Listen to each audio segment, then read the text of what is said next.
Hi, Eli. Thank you for chatting today. How are you? I'm great. How are you? I am not too bad. So, what have you been doing with yourself during quarantine? A lot of playing music. I've been trying to I live right by Silver Lake in LA, so there's a running trail that goes around the lake, and I've been trying to get out and walk and sometimes run and reading, watching movies, and just doing whatever I can to keep myself busy. Right. Yeah. Yeah. So your first ever role, your first ever audition was for Pretty Little Liars, The Perfectionist. Oh, What yes. was that experience like? It was it was crazy. I didn't even know that I was trying out for it. Really? Uh, yeah. I met with this. I'm sorry, I have something in my eye. It's probably really distracting. But I met with this manager, and I was trying to get her to take me on board, and so she asked me to go home and tape something so she could see where I was at, and it ended up being the audition for that. So Wow. then she contacted me saying that, they want you to come in. And I was actually up in Oregon because we were on winter break at school. So I was visiting my family and got a call from her saying, you need to be in LA in like 12 hours or something. So Crazy. it was a whirlwind. Yeah. Yeah. And so, yeah, did your life kind of change overnight, or as in, you had fans who were following you, and I keep up with your Instagram page, and you've got people saying they love you, and yeah, what was that like? Um, I mean, my life didn't change overnight. Like when they told me that I got the part, um, except for the fact that I knew I was going to be on a TV show, and like I was very excited. Um, but yeah, it's been a very like gradual climb into the public eye or whatever you want to call it. And it's still pretty slow, which is works for me. It's fine by me. Yeah. So what do you do to look after your well-being? What do you do to help you unwind? You've talked a bit about running and music. So Running is really like on the back burner. I'm like trying to stay active just because there's not much going on, but that's really not my thing. Definitely music. Yeah, music, just playing music or listening to music or and music and so you play a couple of musical instruments. I do. Yeah. Yeah. I primarily play guitar. I have live guitars like laying all around my apartment. It's actually really overwhelming. And then I've been playing a little bit of piano, and I recently got a saxophone, Wow. which, yeah, not very easy to learn, especially when you're trying to teach yourself. But I don't know. We'll see. Maybe I'll get inspired again soon and get some momentum back. Did you ever think that you wanted to, become a musician, a professional musician, or you just No, enjoy? this was all it was very recent, like about 3 years ago. I think I got really into it. So after a busy day, week, are you someone who recharges their batteries by, do you prefer to be by yourself and just chill out? Or are you someone who, yeah, just likes to be around a whole lot of people? Um, I think it depends, like when I'm working on something during that week, you're so immersed in the scene and the kind of this lovely chaos of it. I mean, it's like it's very chaotic, and you constantly have people coming up and touching up your makeup and adjusting the light or whatever. And so you can feel like a little peopled out at the end of the week. So when I'm working on stuff like that, I think for the weekend, I mean, I don't like to be like entirely alone, but I wouldn't like go out, you know. But otherwise, I consider myself pretty social. I like getting out and catching up with people and stuff. Yeah. So you got rid of your modern phone and have got a flip phone, I believe. What's the reason behind that? Well, that's a tale of the past. I'm back at Oh, it with you're back, right? yeah, that was a while ago. I find the the world of social media to be very overwhelming sometimes, um, and really draining and kind of vacuous for the most part. You know, I think that they're very like valuable pockets of the internet and of social media that can be used for good, and but for the most part, it's really just, at least in my opinion, mindless information that you're constantly scrolling through. And I just was fed up with it. So yeah, I got rid of my phone and I got a flip phone, and it honestly caused more problems than it solved. Oh, really? Yeah, I mean, it was really nice to kind of like get off the grid for a little bit and like tune out from everything, but you kind of don't realize, like, there's so many things on smartphones that you take for granted, like maps or email or, you know, the weather, all these things that don't even have to do with social media that are very useful. And then on top of that, people were having an impossible time getting in touch with me.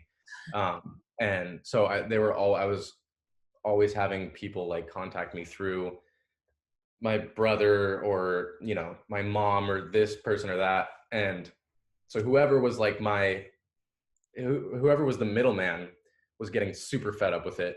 And Ah, whoever was getting in touch with me was super fed up with it. And finally, my manager was just like, you need a phone. So either you get a phone or I'm sending you a phone in the mail. oh gosh. Okay. And I was like, all right, fine. I'll get a phone again. So you seem like the type of person who would rather have a sit-down conversation than via text or email then. Oh, absolutely. Yeah. Yeah, yeah. Yeah. What's the best piece of advice you've ever been given? Um, my great uncle and a very dear friend of mine said to me that, and I don't think that this is his quote. I think he got it from somebody else, but I think it's pretty solid. He said, "You're never as good as they say you are, and you're never as bad." Nice. Yeah. Something that you always remember. Yeah. Yeah. Um, So, who is someone you admire and why? um,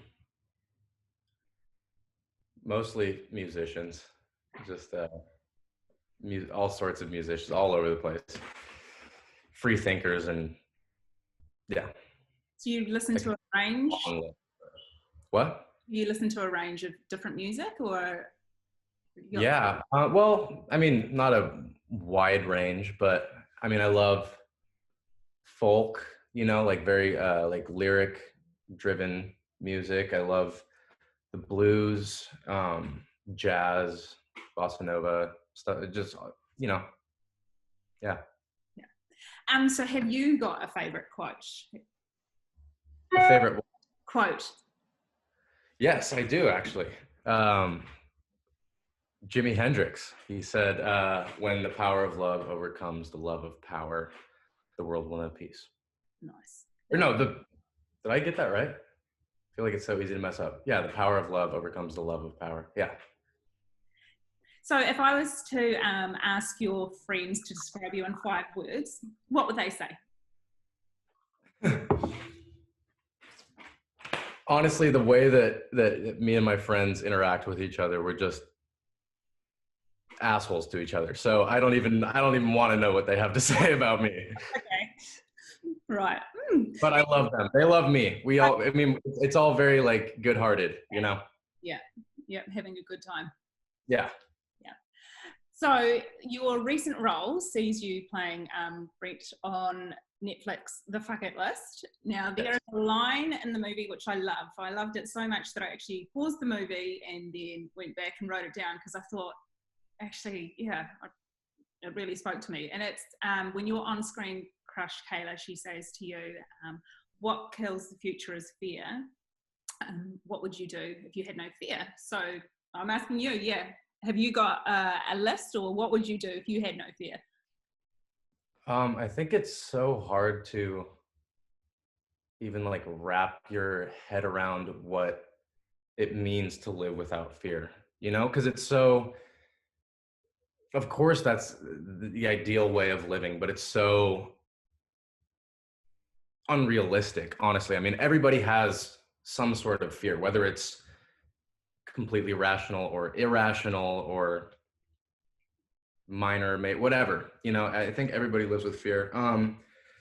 But I mean, what I can say is, like, you know, when I graduated from high school, I moved to LA with no plan really and no friends or anything, and in pursuit of acting, and that was a bold move, I would say. I mean, it was, I was definitely like, I wouldn't say that I was fearful or frightened of what it would be like, but it was I was definitely like, okay, this is going to be an experience, you know. But I did it and it panned out, and so I think that that's a very solid, like you were saying, it's a very solid line that holds a lot of truth. Like, if you can just not make decisions based on fear, Yeah. but, you know, desire, inspiration, or whatever, great things can happen. Well, you're braver than me. There's no way I'd ever move somewhere, or actually even travel, to be honest. I always need to travel with my family, with my sister or my husband and the kids. I couldn't do that. Yeah, so yeah. So a huge congratulations. You have been cast in Gossip Girl reboot. Are you able to give us any more information about what's happening there? It must be all pretty tight-lipped, I imagine. It is very tight-lipped, and honestly, we even like the actors, we have not gotten that much information.